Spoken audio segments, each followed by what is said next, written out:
Hello everyone, good morning to all of you. तैयारी world के इस ऑनलाइन प्लेटफॉर्म पर आपका स्वागत है। दोस्तों, कल की क्लास को आगे बढ़ाते हुए चलते हैं। यहाँ पर कल हमने सीखा था यूनिवर्स के बारे में। यूनिवर्स में लाखों गैलेक्सियाँ हैं। हमारी गैलेक्सी का नाम मिल्की वे है और इसी मिल्की वे में हमारा सोलर सिस्टम है। सोलर सिस्टम में जो सन है इसके अराउंड 8 ग्रह चक्कर लगाते हैं। उसी 8 ग्रहों में हमारा एक ग्रह है पृथ्वी, जिस पर हम निवास करते हैं। इसी पृथ्वी के बारे में हम अध्ययन कर रहे थे। आगे अब हम आज कैरेक्टरिस्टिक की बात करते हैं, विशेषताओं की बात करते हैं कि सारे ग्रह कैसे मूवमेंट करते हैं, कितने दिन में करते हैं, इनके मूवमेंट से प्रभाव क्या पड़ता है और हमारी पृथ्वी की स्थिति क्या है। इसी की बात को हम आगे बढ़ाते हैं। तो चलिए देखते हैं। हमने देखा था कल कि सूर्य के सबसे नजदीक का जो ग्रह है वो है आपका बुध, मरकरी। मरकरी सबसे नजदीक है। इसके बाद नंबर आता है शुक्र का, पृथ्वी, मंगल। ये कल हमने पढ़ लिया था। यहाँ पर देख रहे हैं 8 ग्रह जो हैं, 8 ग्रहों के बीच में एक बेल्ट है जिसे नाम दिया गया क्या, एस्टेरॉयड बेल्ट। ये एस्टेरॉयड बेल्ट जो है क्षुद्र ग्रह पेटी, इसको 2 भागों में बांटती है। यहाँ पर आपने पढ़ा था जो बृहस्पति से लेकर वरुण तक का स्ट्रक्चर है, इसको नाम दिया था जोबियन। जोबियन या आउटर बेल्ट। हिंदी में कहते हैं इसको बृहस्पतिक पेटी, बृहस्पतिक ग्रह। इसके अलावा जो बुध से लेकर मंगल तक का स्ट्रक्चर था, इसको हमने कहा था टेरेस्ट्रियल, यानी ये पार्थिव ग्रह हैं। क्या है? पार्थिव ग्रह। पार्थिव ग्रह के अलावा इसे हम कहते हैं आंतरिक ग्रह। अंग्रेजी में कह देते हैं इसे इनर प्लैनेट, या कह देते हैं इंटरनल प्लैनेट। इतनी बात कल हो गई थी। आगे इसी क्रम को आगे बढ़ाते हैं। यहां पर देख रहे हैं बुध ग्रह सबसे नजदीक है। जाहिर सी बात है, जब बुध ग्रह सूर्य के सबसे नजदीक है, इसको चक्कर लगाने में भी सबसे कम समय लगेगा। तो बुध ग्रह को चक्कर लगाने में केवल व केवल 88 दिन का समय लगता है। इसके अलावा ऐसे जैसे ही सूर्य से ग्रहों की दूरी बढ़ती जाती है, इनका सूर्य के चारों तरफ चक्कर लगाने में, परिक्रमण करने का समय धीरे धीरे बढ़ता जाता है। फिगर से एक चीज और स्पष्ट हो रहा है कि सूर्य से जैसे जैसे दूरी बढ़ रही है, लगभग ग्रहों के साइज में अंतर आना शुरू हो रहा है, यानी अंतर स्पष्ट रूप से दिखाई दे रहा है। यहाँ पे जो पार्थिव ग्रह हैं, पार्थिव ग्रह के मटेरियल की बात करें तो आपने सीखा था जो पार्थिव ग्रह के मटेरियल हैं ये चट्टानों से बने हुए हैं, सॉलिड स्टेट में, यानी कणों से बने हुए हैं। इसके अलावा जो जोबियन प्लैनेट हैं ये मूल रूप से बने हैं किससे? गैस से, प्लाज्मा से, यानी ये गैसियस स्टेट में है अथवा लिक्विड स्टेट में है। और जो लिक्विड स्टेट में भी है वह सॉलिड है। कैसे? वो बर्फ के रूप में, जैसे अरुण और वरुण। अभी हम इनकी विशेषताओं के बारे में, एक एक ग्रह के बारे में अलग से अध्ययन करेंगे, इसके बारे में इस चीज को बताएंगे। आगे बढ़ते हैं, देखते हैं बुध की क्या विशेषता है। चलिए, सबसे नजदीक का ग्रह है बुध। सबसे नजदीक का ग्रह है बुध। तो बुध की हम बात करें, सबसे नजदीक का ग्रह किसके नजदीक? सूर्य के नजदीक। इसका जो टाइम पीरियड है कितना लगता है? 88 दिन में सूर्य का एक चक्कर, यानी उसका परिक्रमण काल कितना है? 88 दिन। इसके बारे में और बात करें, आपने उपग्रह के बारे में पढ़ा था कि ग्रहों के पास अपने उपग्रह भी होते हैं, अपनी चंद्रमा भी होती है। लेकिन बुध एक ऐसा ग्रह है, इसके पास कोई उपग्रह नहीं है, कोई मून नहीं, कोई चंद्रमा नहीं है। दूसरा है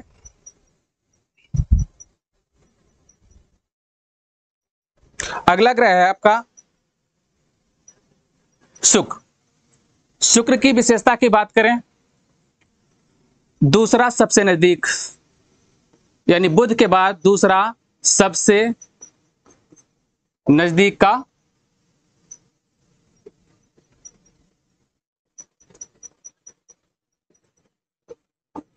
दूसरा सबसे नजदीकी ग्रह।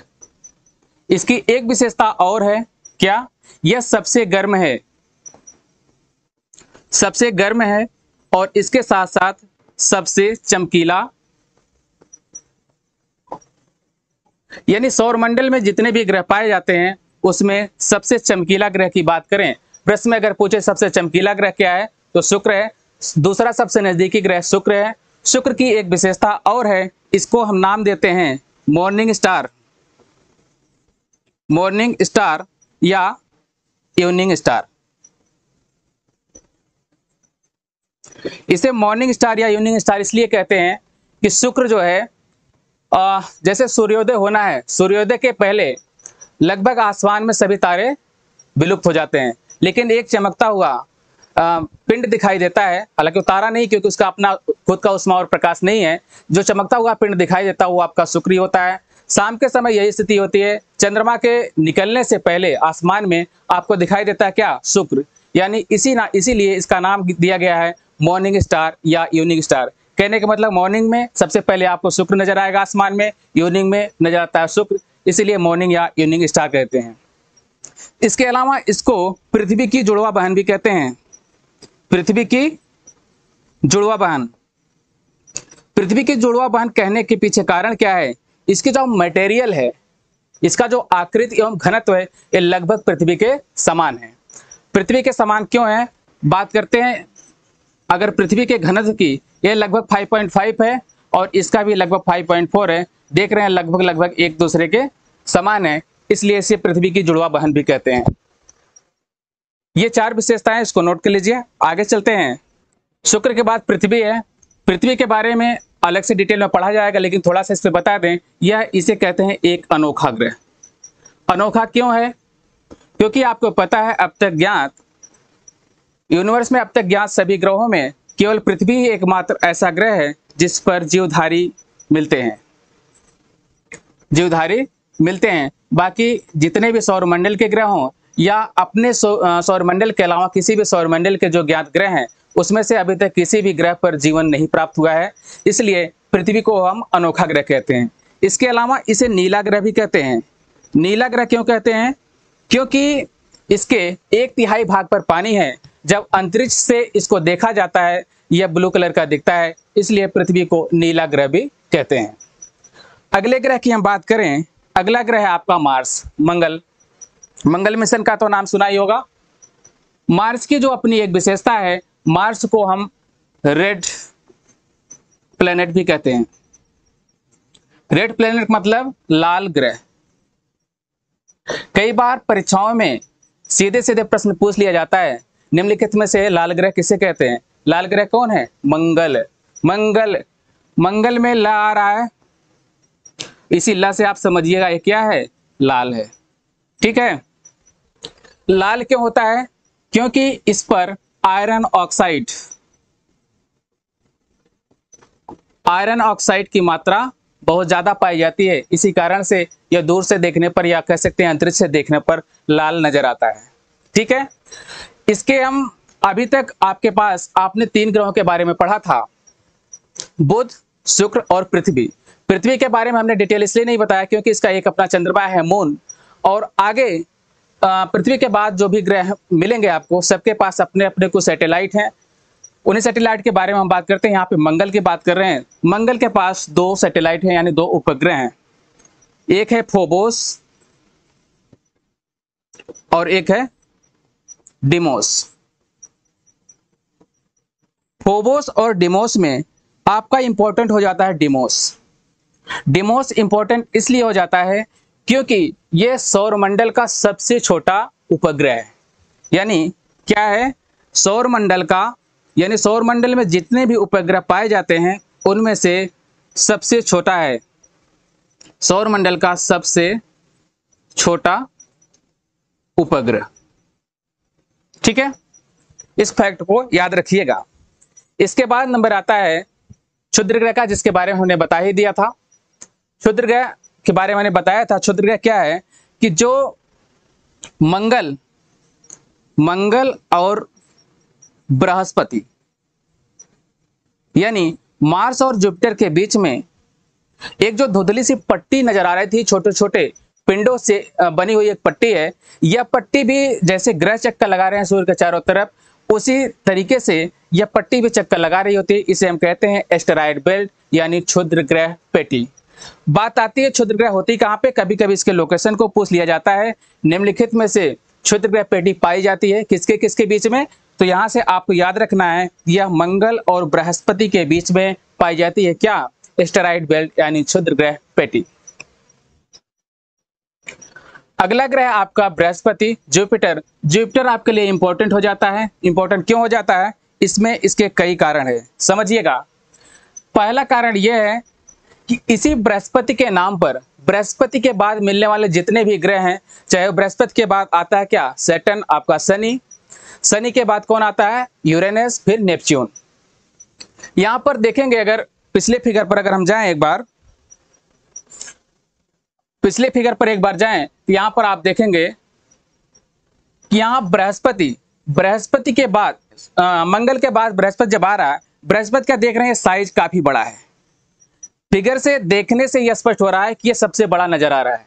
इसके बाद देखेंगे बृहस्पति के बाद शनि है, शनि भी बड़ा है लेकिन बृहस्पति से कुछ छोटा नजर आ रहा है। इसके बाद अरुण को देखेंगे यानी यूरेनस को, यह भी बड़ा है लेकिन अब तक जितने ग्रह देखे हैं उसमें से तीसरे नंबर पर यह नजर आ रहा है और ये चौथे नंबर पर है। इसको भी याद रखना है। अगर हम इसके साइज के क्रम के बारे में बात करें, नंबरिंग की बात करें, तो सबसे बड़ा ग्रह है क्या, पहले नंबर पर आपका है बृहस्पति, दूसरे नंबर पर है आपका शनि, तीसरे पर है यूरेनस, चौथे पर है नेपच्यून।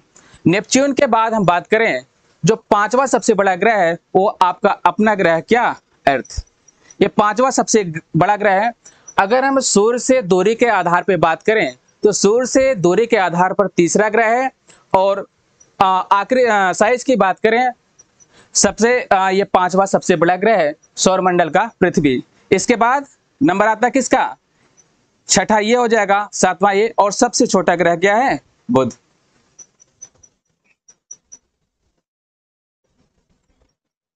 बृहस्पति के बारे में हम बात कर रहे थे। बृहस्पति ये क्या है, सौरमंडल का सबसे बड़ा ग्रह है, सौरमंडल का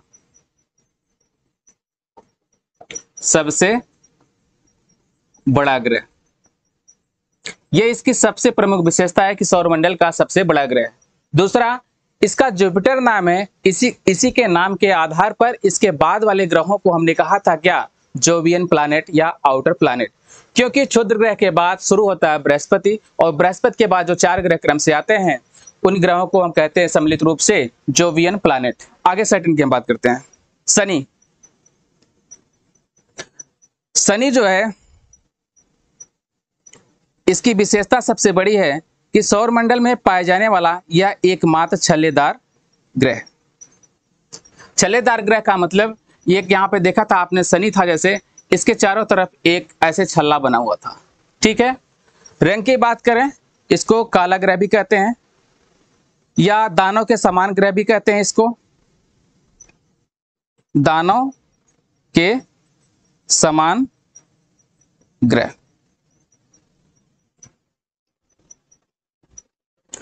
इसके बाद आता है अरुण, कोई इसमें बहुत विशेष कोई खासियत नहीं है। हाँ, शनि में एक पॉइंट छूट रहा था। शनि की एक खासियत और है, शनि के पास, शनि का जो सबसे बड़ा ग्रह अब तक ज्ञात है, उपग्रह जो सबसे बड़ा ज्ञात है उसका नाम है टाइटन। और शनि एकमात्र ग्रह है जिसके पास सबसे ज्यादा उपग्रह हैं।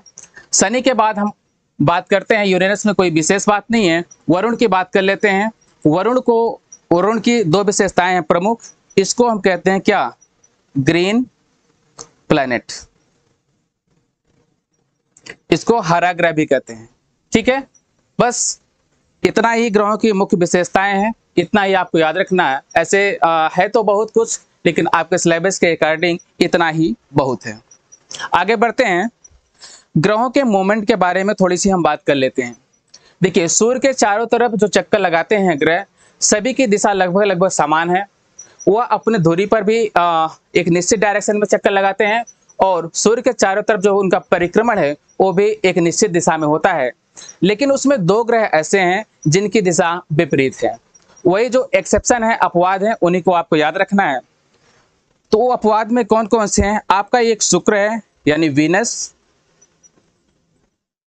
दूसरा है आपका अरुण यानी यूरेनस। यूरेनस और वीनस हैं, इनका जो डायरेक्शन है वो क्लॉकवाइज है, यानी दक्षिणावर्त। क्लॉकवाइज आप समझ ही रहे होंगे, यानी ईस्ट टू वेस्ट। बाकी जितने भी प्लेनेट हैं जो सूर्य के चारों तरफ चक्कर लगाते हैं, सबकी दिशा एंटी क्लॉकवाइज होती है, सबकी दिशा एंटी क्लॉकवाइज है। और एंटी क्लॉकवाइज का मतलब आप याद रखिएगा वेस्ट टू ईस्ट, यानी पश्चिम से पूर्व की दिशा में चक्कर लगाते हैं। ये अपने धुरी पर भी उसी तरीके से चक्कर लगाते हैं और सूर्य के चारों तरफ भी उसी तरीके से चक्कर लगाते हैं। एक्सेप्शन क्या है? यूरेनस और वीनस। याद रखने के लिए आप क्या करेंगे? अंग्रेजी वर्णमाला का 2 शब्द आप याद रख लीजिएगा, 2 अक्षर, यू और वी। यू और वी, यानी U for Uranus, V for Venus. यही 2 ग्रह हैं जो उल्टे दिशा में चक्कर लगाते हैं, यानी क्लॉकवाइज। अब क्लॉकवाइज को सीधा मत समझिएगा, यहाँ पे ग्रहों के चक्कर लगाने की बात करेंगे, यह उल्टा है। उल्टा किसके संदर्भ में? इसके और जो सारे ग्रह जो 6 बच रहे हैं उनकी तुलना में ये उल्टी दिशा में चक्कर लगा रहे हैं। तो सौरमंडल में जो ग्रह हैं उन ग्रहों की कुछ विशेषताओं के बारे में हमने पढ़ा। एक चीज और आपको बताना है, यहाँ पर थोड़ा सा हम डेंसिटी की बात कर लेते हैं। डेंसिटी की बात कर लेते हैं।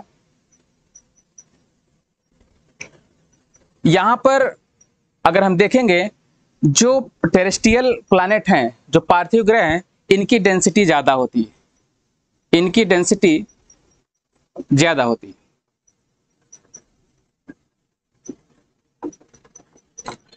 इनमें जितने भी प्लैनेट हैं लगभग सबकी डेंसिटी समान होती है, यानी 5 के आसपास लगभग सबकी एक एवरेज बता रहे हैं। केवल यही ऐसा है जिसका 3.9 होता है, मंगल का। अगर डेंसिटी के क्रम में देखें, जो जोवियन प्लैनेट हैं इसमें डेंसिटी की हम बात करें, इनकी डेंसिटी अपेक्षाकृत कम होती है, कम होती है। इसमें सबसे कम डेंसिटी की बात आप जब आएगी, आपको याद रखना होगा, सबसे कम डेंसिटी होती है किसकी? सैटर्न की। सबसे कम डेंसिटी यानी घनत्व किसकी होती है? शनि की। जब सबसे कम घनत्व की बात आती है तो ये प्रश्न उठता है, इसका घनत्व कितना होगा? आप डेटा याद रखिएगा, 0.7 लगभग। कभी कभी ये 0.6867 भी मिलता है, लेकिन 0.7 आप याद रखिएगा, याद करने की सुविधा के लिए। सबसे कम, जब इतना कम घनत्व है, जाहिर सी बात है इस कम घनत्व वाले प्लेनेट को अगर पानी में भी डाल दिया जाए या तैरने लगेगा। साइज में बहुत बड़ा है लेकिन डेंसिटी की वजह से पानी में भी तैरने लगेगा। बृहस्पति के एक गुण की और बात कर लेते हैं। बृहस्पति आपको पता है सौरमंडल का सबसे बड़ा ग्रह है, सौरमंडल का सबसे बड़ा ग्रह है। और यह इतना बड़ा है कि अगर सारे ग्रहों के द्रव्यमान को हम जोड़ दें तो उसका यह 2.5 गुना है। सारे ग्रहों के द्रव्यमान का यह 2.5 गुना है। और अगर सूर्य की तुलना करें सूर्य से, सूर्य का 1000वां भाग इसका द्रव्यमान होता है। 1000वां भाग किसका? सूर्य का। तो लगभग सारे फैक्ट जो जरूरी थे कवर हो गए हैं।